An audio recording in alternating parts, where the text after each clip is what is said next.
Hello, ladies and gents, Mr. Arnold coming back for another episode of History Comes Alive. And in today's History Comes Alive episode, we are going to be discussing the Renaissance, the rebirth and revitalization of arts and culture in Europe, right? And we're going to discuss this video, and we're going to divide it into 4 distinct segments. How many? 4. The first segment, ladies and gents, is going to deal with the Renaissance in Italy, its birthplace. The second segment, we're going to move northern into countries like Germany and England and talk about how the Renaissance affected people's lives in those parts and regions of Europe. In the third and fourth segment, we're actually going to separate those 2 segments into ODFP segments. The third segment, we're going to be dealing with ODFP associated to the Italian Renaissance. And in the fourth segment, we're going to be dealing with individuals who are associated to the Northern Renaissance, all right? So make sure you guys are paying attention, taking copious notes. There's a lot of great stuff yet to come. Woo!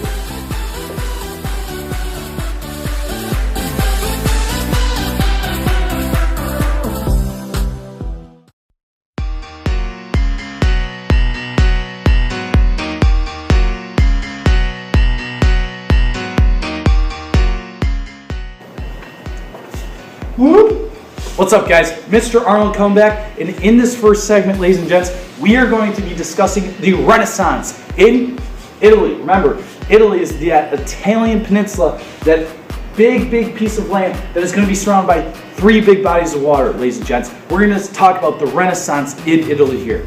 Some background information that I want you guys to basically jot down is this, that the Renaissance, ladies and gents, was a time of creativity and change in Europe. It was a rebirth of culture and intellectual pursuits after the stagnation of the Middle Ages, in which, remember, during the Dark Ages, the Middle Ages of Europe, not a lot of stuff happened. The Renaissance, however, is going to be kind of taking a 180 on things. And this is where we're going to start to see a golden age with many achievements in art, architecture, literature, and science. But most importantly, ladies and gents, it changed how people thought. That's the key idea. It's going to change how people think of themselves and each other and the world around them. But the big idea is this, that the Renaissance, ladies and gents, is going to be centered in Italy during the 1300s before spreading out throughout Europe in the 1500s. Keep in mind that. It's very important. And in Italy, the Renaissance is going to be centered on specific city-states on the peninsula. A city-state, ladies and gents, is essentially a political system consisting of an independent city over which it serves as maybe a leader for religious, political, social, economic, or military and cultural life, all right? So we are going to see this throughout Italy during the time of the Renaissance. These city-states are going to be controlled and financed through very powerful families. An example of this is the Medici family of Florence, okay? Italy, the birthplace of the Renaissance. Remember, Florence is the birthplace of the Renaissance. And examples of city-states that, when we look here at the map, that we can kind of look and dissect is this. That Naples, which is in southern Italy, that's all going to be controlled by Naples, the city-state right there. That southern region of Italy, it's going to be controlled by Naples right there.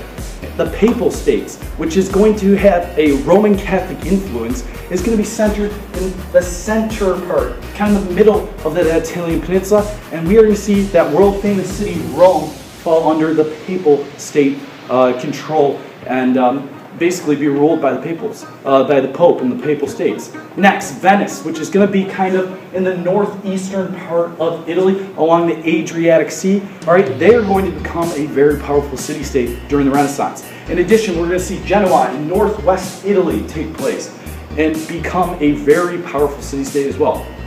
But what I want to leave you guys here with this segment is this, that these city-states, even though they are not unified, even though the Italian peninsula is not unified politically, they are culturally, ladies and gents. And in addition, these city-states, looking up here at the map, you can tell that they are going to be great centers for trade and commerce. And this is where we're going to start to see many merchants and banking families take shape in a very powerful manner.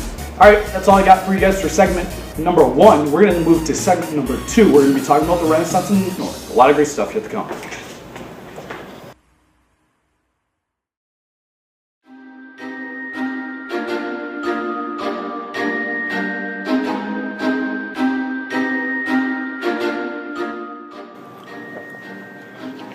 What's up, guys? Mr. Arnold sliding back in here for our segment number 2, where we're going to discuss the Renaissance in Northern Europe, ladies and gents. All right? As we already know, the Renaissance is going to begin to flower in Italy, right here at the Italian peninsula along the Mediterranean Sea. However, Northern Europe was still recovering at the early stages of the Renaissance in Italy. They were still recovering from that very, very horrific epidemic that swept across Western Europe, the Black Death, all right? Northern Europe is going to be we're going to specifically focus on Germany and England here.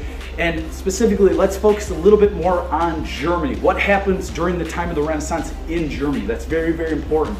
During this time period in Germany, around the middle of the 15th century, 1455, there is a man by the name of Johann Gutenberg that is going to invent the printing press. And we are going to have a printing revolution that is going to take shape. All right? And this is where we're going to start to see kind of the printing press make an influence throughout all of Germany and Northern Europe. Before the printing press, books were essentially handwritten by hand, so therefore we didn't have a lot of books for many people to read after, all right, and get at. However, after the printing press, we're going to have a surplus of books. Many people are going to have many different books at their disposal. All right, and this is going to lead to literacy rates improving. Reading and writing levels are going to improve. And as a result, people are essentially not going to be stupid anymore. They're not going to be dumb like they were during the Middle Ages. We're going to see learning flourish in Germany and England and Italy. And as a result, we are going to have many advancements take place. Ladies and gents, fast forward from 1455 to about the 16th century, 1500, we are going to have about 15 to 20 more million books produced in the world. All thanks to Johann Gutenberg and his invention of the printing press. All right, that's all I have for you guys. When we talk about the Northern Renaissance in Europe, focus on the printing press. Our next 2 segments are going to be dealing with some ODFP, some old dead famous people. I know you guys love that segment. There's 2 of them coming up, so make sure you guys are paying close attention. A lot of great stuff that's going. Woo.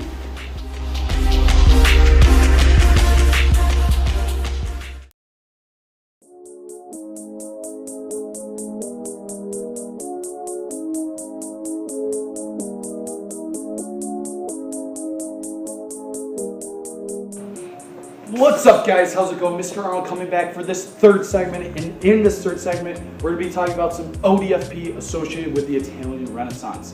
One is a great patron. His name is Lorenzo de' Medici, ladies and gents. And he's going to come from the powerful merchant and banking family called the Medicis. He is going to be essentially the uncrowned leader or ruler of the Florentine government. And ladies and gents, what a patron does in Renaissance times is essentially pay and finance for the great art and architectural works and arts of the times, all right? We are going to see people like Lorenzo de' Medici finance some of Da Vinci's work, finance some of Michelangelo's work, and we're going to see Florence, ladies and gents, Florence become a great city that can be compared to other Mediterranean cities like Rome and Greece, all right? The Renaissance is trying to rebirth or revitalize those old principles of Greek and Roman culture, That's key to understanding. As I said earlier, Leonardo da Vinci, one of the many artists that pops up during the time of the Renaissance. And ladies and gents, Leonardo da Vinci is a Renaissance man, a person that is going to master multiple skills and trades. You're going to see Leonardo be a great painter. We'll see him make advancements in the world of optics, eyes, architecture, okay? Engineering, music, and anatomy, ladies and gents. And this is going to lead to more people getting the most out of life and have a better understanding. Leonardo da Vinci is most famous for his painting Mona Lisa, in which he paints a female with a mysterious smile. In addition, he's going to have painted The Last Supper, which depicts Jesus and his apostles the night before his crucifixion. On the flip side, all right, another ODFP that we're going to focus on that is also a Renaissance man is Michelangelo, ladies and gents. Michelangelo, a fellow Italian. Michelangelo is going to be known for his great sculptures, as well as making advancements in engineering, all right, and being a great architect and poet, as well as a painter. Some works that stand out from Michelangelo include David, the great sculpture of David. In addition, the ceiling of the Sistine Chapel, which depicts biblical events from the start of creation up until the Great Flood, which we know with Noah.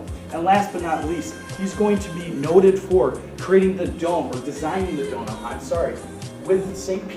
Peter's Cathedral in Rome, which will later be copied. He's going to be basically copycatted by the United States of America in their building of the Capitol. If you look at the two, it's very, very similar. They stole that from Michelangelo. Not stole, but borrowed it. Okay, we'll say they borrowed it. Our last person that we're going to look at is Niccolo Machiavelli, an individual who wrote a guide, a book called The Prince, which basically informed rulers on how to gain and maintain that power.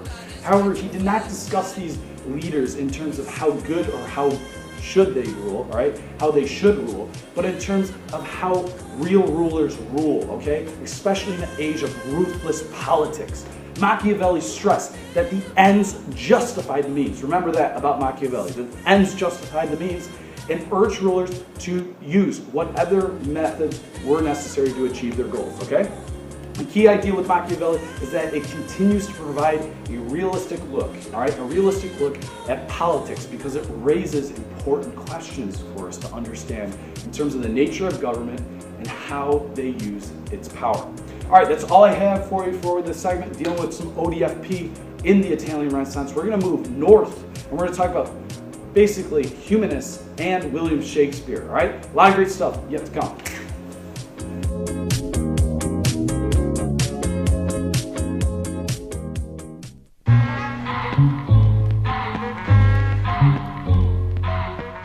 What's up, guys? How's it going? Mr. Arnold coming back for this fourth segment, our last segment. We are going to be discussing ODFP associated with the Northern Renaissance, ladies and gents. And our first ODFP is a group of people, all right, called the Humanists. And humanists were scholars which stressed educational and classical learning, hoping to bring about religious and moral reform. Essentially, ladies and gents, humanists were people that were trying to bring back the good old days, all right? The good old days of Roman and Greek achievement, ladies and gents. Humanists are essentially going to look for a reason in their lives. They're going to try and figure out why things occurred through reasons. And they're not going to look towards religious symbols or the Catholic Church to help them answer life's questions. They're going to look to science, as well as other prominent scholarly gentlemen and women to help them figure out life's greatest questions. This is going to result from the Black Death, which occurred in Europe before the Renaissance movement. And because of that, they are going to want to search for the answers in a scientific way or approach. That's the key idea. But the thing that the humanists are going to do that's going to kind of change humankind forever is that they are going to write and speak in the same language. I know what you might be thinking, well, that's kind of crazy. Why would they ever do that? Back then, most of the written works that were produced during the Renaissance were done in Latin. However, vernacular is going to be essentially produced, which is the understanding of the everyday spoken language. So we're going to have people write in German and speak in German. As a result, we're going to have more and more people kind of get on the same ball here, and there's going to be a level of understanding that there was never before, and more knowledge and learning will take place due to the humanists. Remember, humanists trying to find reason and bring back the good old days. Going to our next section of this segment, we are going to be talking about a man, ODFP, from England, all right? A towering figure of Renaissance literature. He lives in England, more specifically Stratford-upon-Avon. Can you think of his name? I'll give you 3 seconds. 1, 2, 3. Billy Shakespeare, as most of you guys probably would know him as William Shakespeare. William Shakespeare, ladies and gents, is a very busy man during the Northern Renaissance. Between 1590 and 1613, he produces 37 plays that are still performed around the world even until this day. Think about that, it's pretty crazy. He's either going to write plays that are going to be associated with comedies or tragedies, ladies and gents. And again, he's going to appeal to the common folk, just like the humanists did. He's going to write these plays in a common language as well. And he's going to use vernacular. He's not going to use Latin, but instead use English. As a result of all these plays, we are going to see more than 1,700 words become developed for the first time in his works. But the big idea is this, ladies and gents. Whenever we look at the Northern Renaissance and the Renaissance, or William Shakespeare for that matter, is that it's going to be a rebirth of culture. a rebirth of culture and learning and achievement, which we hadn't seen before really in European history until the Pax Romana or classical Greece, ladies and gents. And it's just not going to stay in Italy, but it's going to make its way up into Northern Europe, into specific countries like France, and Germany, and England.